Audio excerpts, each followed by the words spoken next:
Hi everyone. Thanks so much to IASNR for the honor of inviting me to give this virtual keynote talk. My name is Kate Sherren, and I work in the School for Resource and Environmental Studies at Dalhousie University in Canada. I want to talk today about a concept called Climax thinking and the work that I've been doing on that with a series of MES students as well as other colleagues, particularly Christina Kelty, Ellen Chappell, and Krista Sutton. And before I do that, I want to say that Dalhousie is located in Mi'kma'ki, the ancestral territory of the Mi'kmaq. The Treaty of Peace and Friendship that the Mi'kmaq signed with the British in the mid-1700s did not cede their land title or other rights. In Nova Scotia, we say that we are all treaty people, to remind ourselves that this pact is a shared and ongoing responsibility. And the story I'm telling today is really about a settler problem in ways that you'll see, and I'm a settler too. But I wanted to honor up front the people who see and value landscape in ways the rest of us can learn from, with longer time horizons in mind. I grew up on the Mactaquac hydroelectricity head pond in New Brunswick, Eastern Canada. That's me, looking like Bob Geldof in the ill-fitting life jacket. My dad was in pulp and paper, and we moved to a small town called Nakawik from Newfoundland when I was 4. We could see what people called the head pond from our back deck. It looked like a lake, although I knew it was also a river. This somehow didn't trouble me as a child. The reason for this lakey river wasn't discovered until a few years later, when I rode in our pickup truck, squeezed between my dad and Uncle Nelson across the dam itself, water high on one side and precipitously low on the other.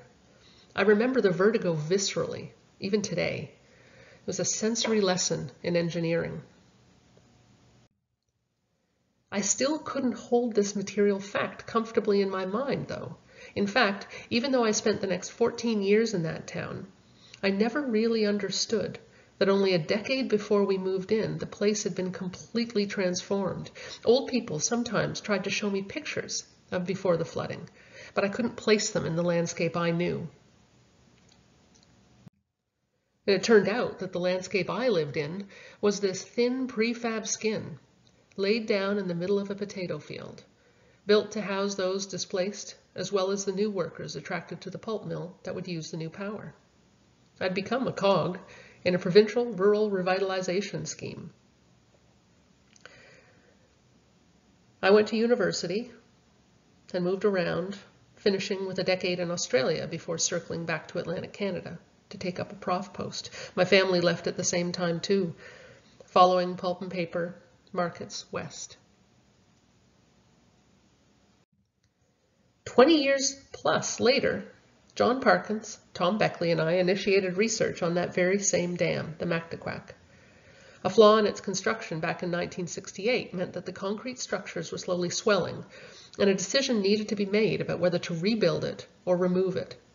We used a range of different methods to explore how people felt about these options, including floating focus groups.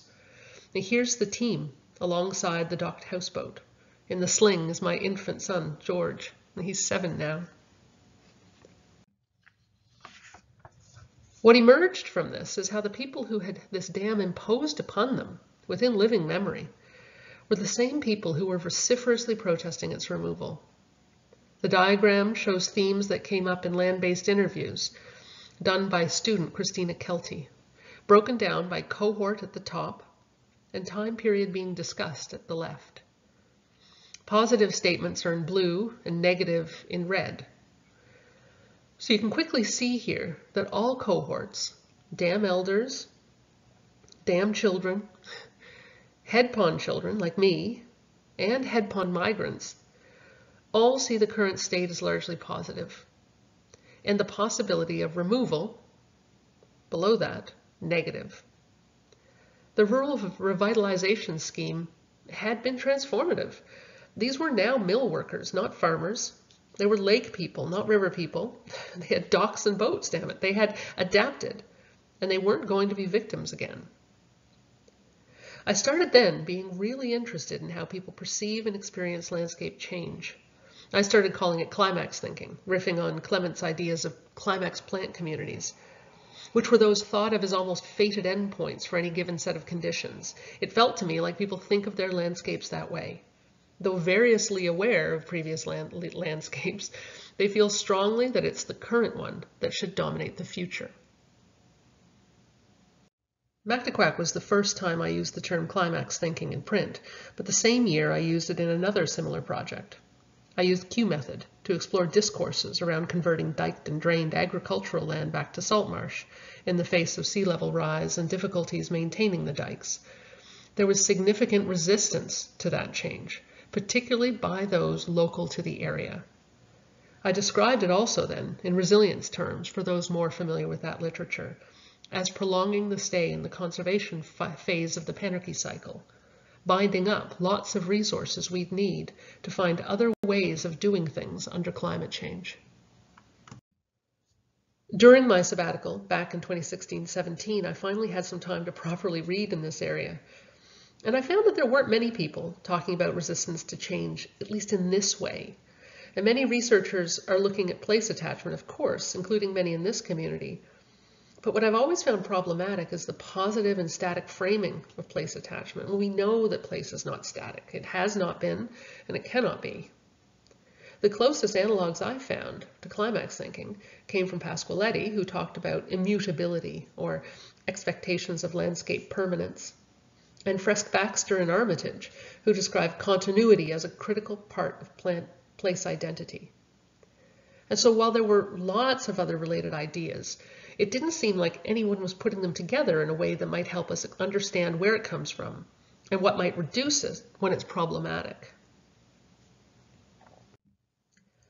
So the whole idea of pathologizing such thinking made me nervous for a few reasons. Now, first off, I think we're all capable of such thinking for places we cherish. I certainly feel that way about this view.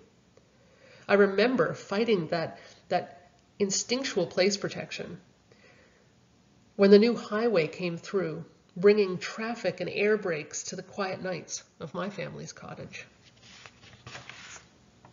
But secondly, I worried that the idea of public good is clearly in the eye of the beholder. I mean, was that new highway good for us? By trying to shift such thinking, I might be causing us to circle back on some simple NIMBY model. But I pressed on, emboldened by Kieran Healy's advice that nuance is not a characteristic of good theory, necessarily, by which he in part means generative theory, theory that gives us new ideas. Because this one has been giving me lots of new ideas. I sat down with a student who knew how to use graphic design software and sketched her the picture in my head when I thought of climax thinking, and this is what resulted. Clements saw plant communities as replacing one another predictably, each preparing the way for the next until a climax is reached. And if management is done well, that same community should return after a disturbance, such as by fire or grazing. There was something strangely fated about this that I thought echoed the way people felt about prior uses of the landscape they live in, if they think about them at all. Hence, the person in the bubble here. The parallel even extended, for me, to the fact that early communities, plant communities, were considered pioneers that do not need to be considered on par with climax species. But while the ecologists have long discarded succession theory in favor of non-equilibrium models of landscape trajectory, those of us in the social sciences have not. How might we learn to think about our lived landscapes in a non-equilibrium way? The truth is, we're going to have to need to change the way we use our landscapes to achieve sustainability. And those of us in privileged positions are going to have to bear more of the direct impacts of meeting those needs, or reduce those needs.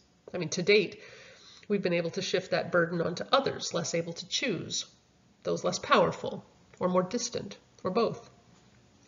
If we resist the shift to new public good landscapes on the assumption that current solutions will continue to serve, we'll continue to impose on others, but our landscapes will also become less able to meet the needs they currently do. My preliminary pathology looked at this issue using a few dimensions. Firstly, it wasn't clear to me if Climax thinking was a product of exceptionalism or one of simple ignorance.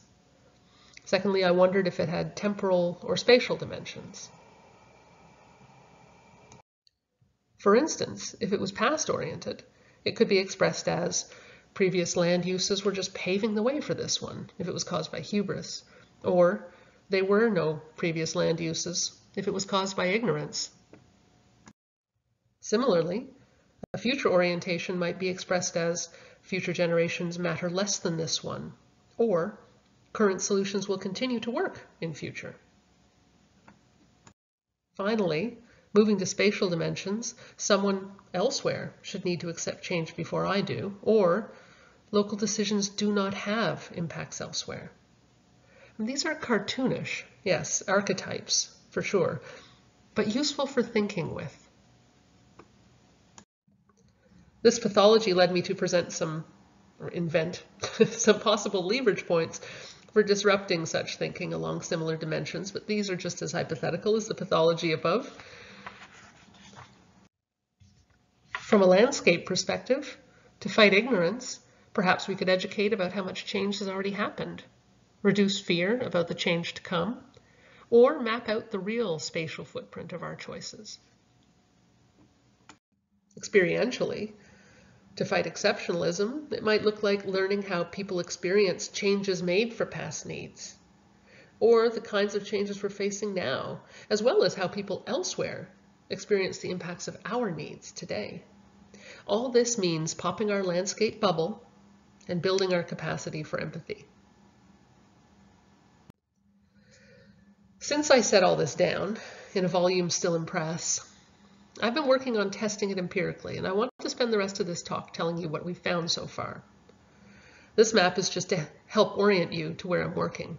It's the only attempt I've ever seen to map the human footprint in the region, and it came out of the 1978 Hydrological Atlas of Canada, a plate called Influence of Man, showing irrigated areas and dam sites, for instance. On here you can see how the Maritime Provinces abut Maine, USA, on the east coast of Canada.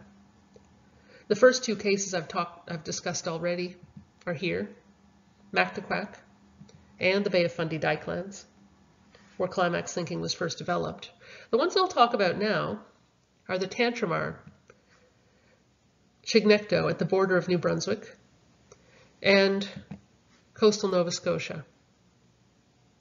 You'll see that these are all close to Dalhousie, here in the capital of Nova Scotia, Halifax, where the logo is sitting. Such local field work, I think it bears mentioning, benefits me for two reasons. As someone concerned about the carbon footprints of research, but also as a parent of young children. And happily, there are many good questions to ask and answer close to home. On the low-lying landscape of the Tantramar Marsh, on the Chignecto Isthmus, a bit of a natural experiment was underway midway through the 2010s. A microwave transmission site used to send Radio Canada International signals since the Second World War was deconstructed at the same time as a 15-turbine wind farm went up in the same general area. My student, Ellen Chappell, designed a mail-out survey to see how people in the region respond to the many changes in landscape use and infrastructure in this rural area, and how this relates to their support for wind energy. A few statements in the survey were designed to test ideas that I think of as consistent with Climax thinking, particularly the idea of local energy, as akin to local food, but distinct from questions of local ownership or other benefits. For instance, how do people perceive the possibility of seeing the means of their energy production, as many like to do with food? Would it lead them to cleaner energy choices if they had to bear the impacts directly? Would such support extend to the possibility of treating energy like any other commodity we produce and export it, which has been really unpopular in the early days of wind development? The messages are a bit fuzzy, frankly. But we asked about support for wind at 3 scales, general, regional, and in view of home, and this last one was really tricky. All of the usual variables failed under controls to predict support for wind within that last critical kitchen window view. responses to only 2 statements were good predictors, one of which supported the value of exposing people to their energy production.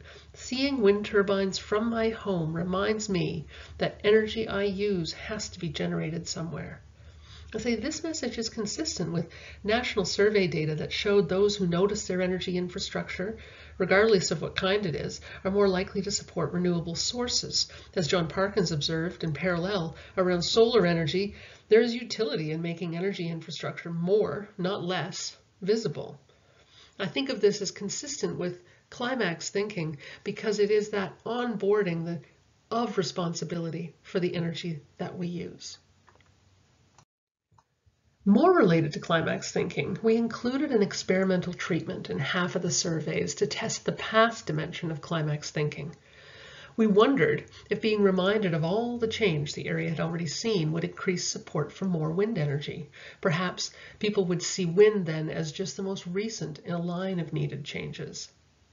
We presented images of 4 of these past or ongoing changes, asked people how they fit in the landscape, and whether they were sad at the loss of each one.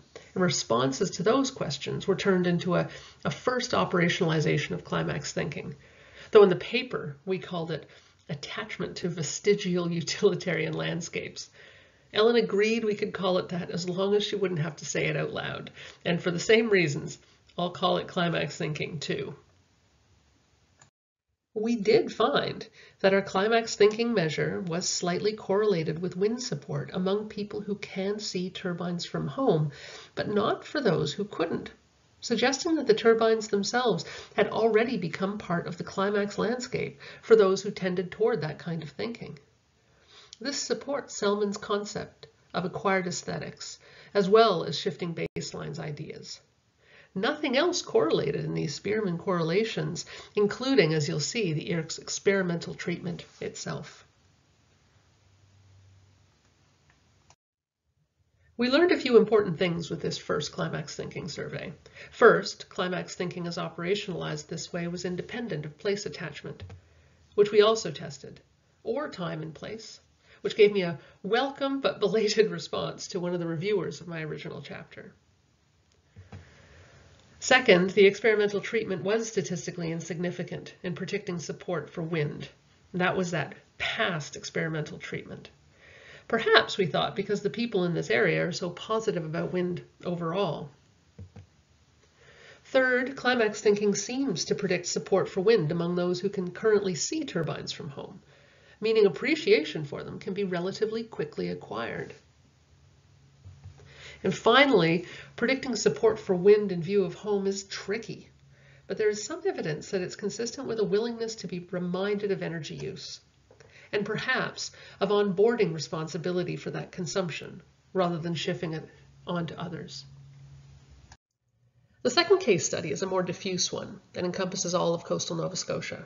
Nova Scotia is one of the areas of Canada most exposed to sea level rise because post-glaciation isostatic rebound in the center of Canada is causing the country to sink at the edges, at where we are. The images I've chosen to illustrate this case study are from Hansport, Nova Scotia. I stood last fall on the former diked lands at the mouth of the Halfway River near Hansport. That river has had an abateau at its mouth for over a century.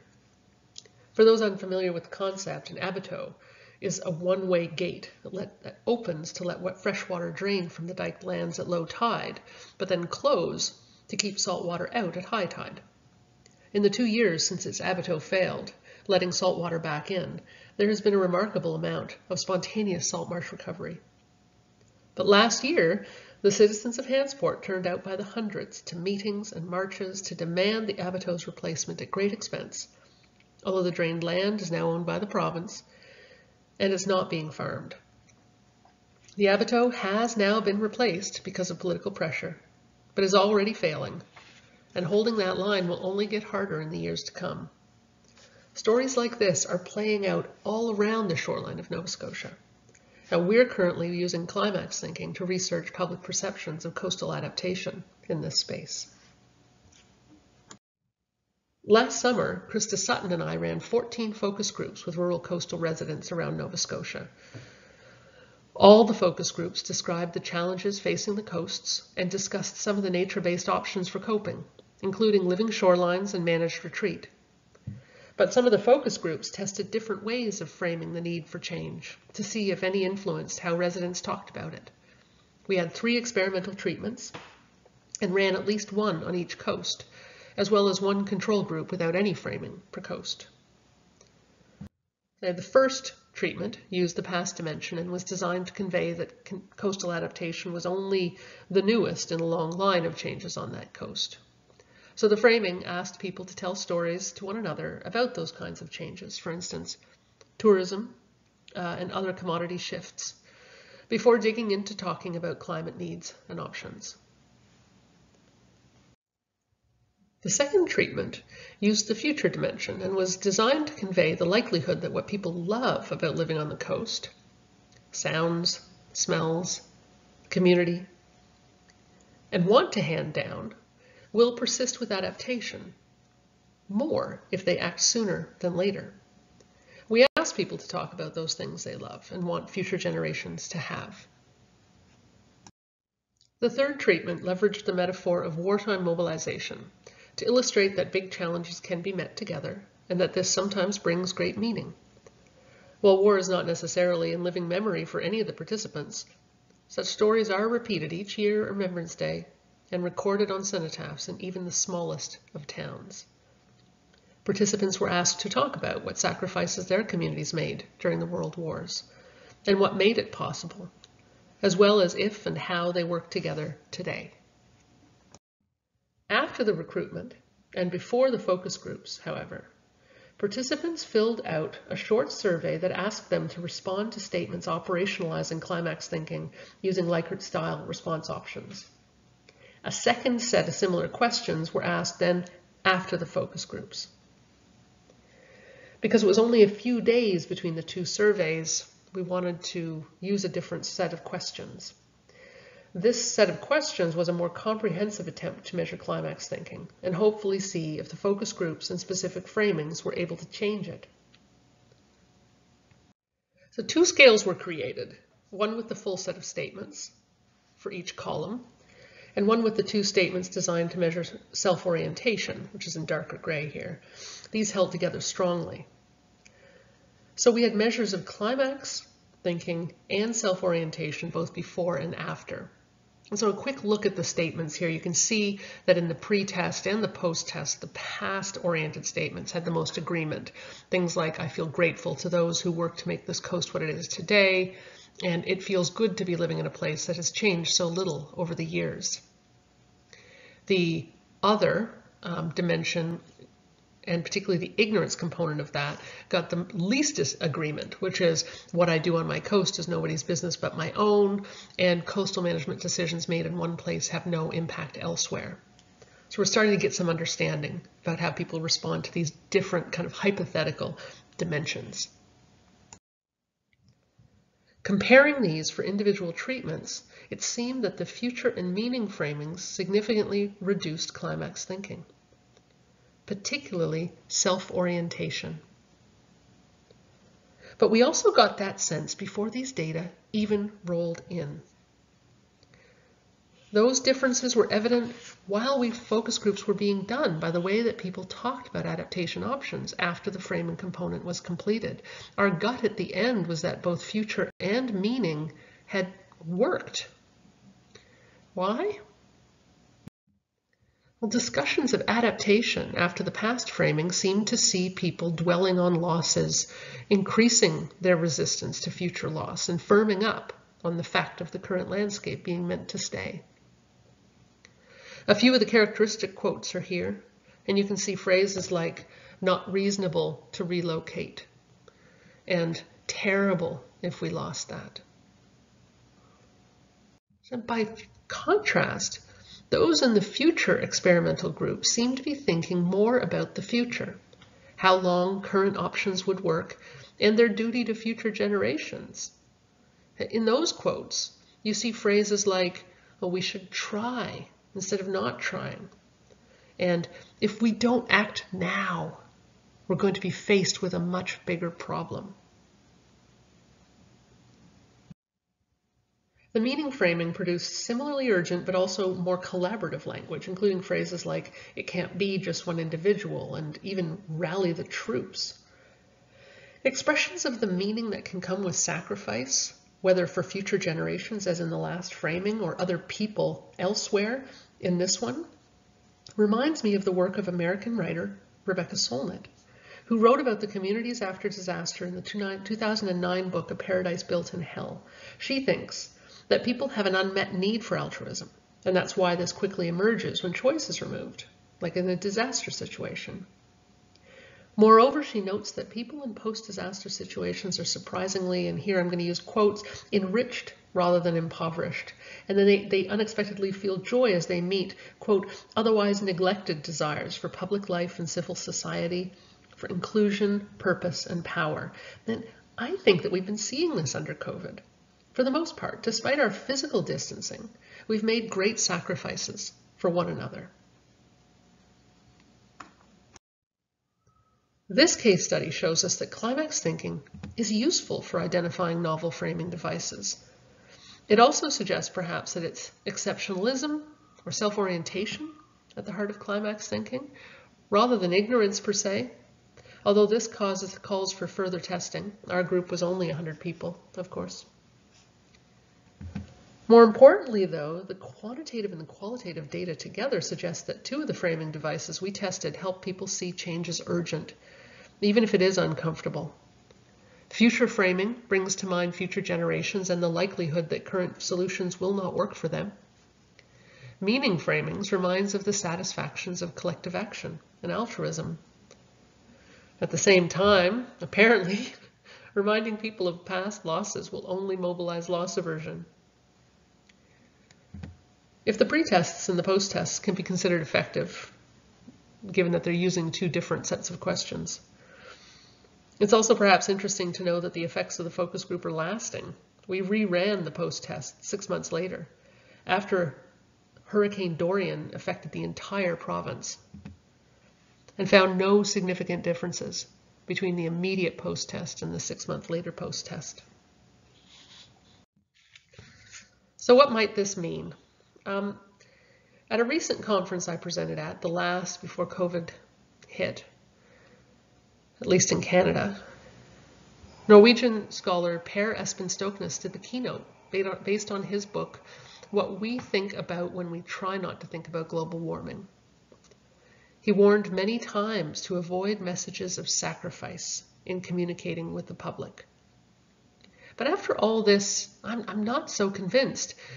As Rebecca Solnit would say, we seem to have unmet needs for altruism that might well be worth leveraging, rather than playing up to our more selfish instincts with corporate-style nudges. Maybe sacrifice is a muscle we need to exercise once in a while, so it's strong when we need it.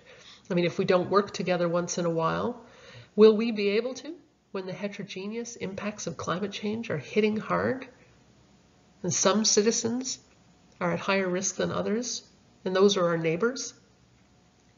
Smith and Meyer back in 2018 showed clearly in Global Environmental Change, using data from 32 countries, that it's social trust that will motivate us, not trust in institutions, to make change for sustainability.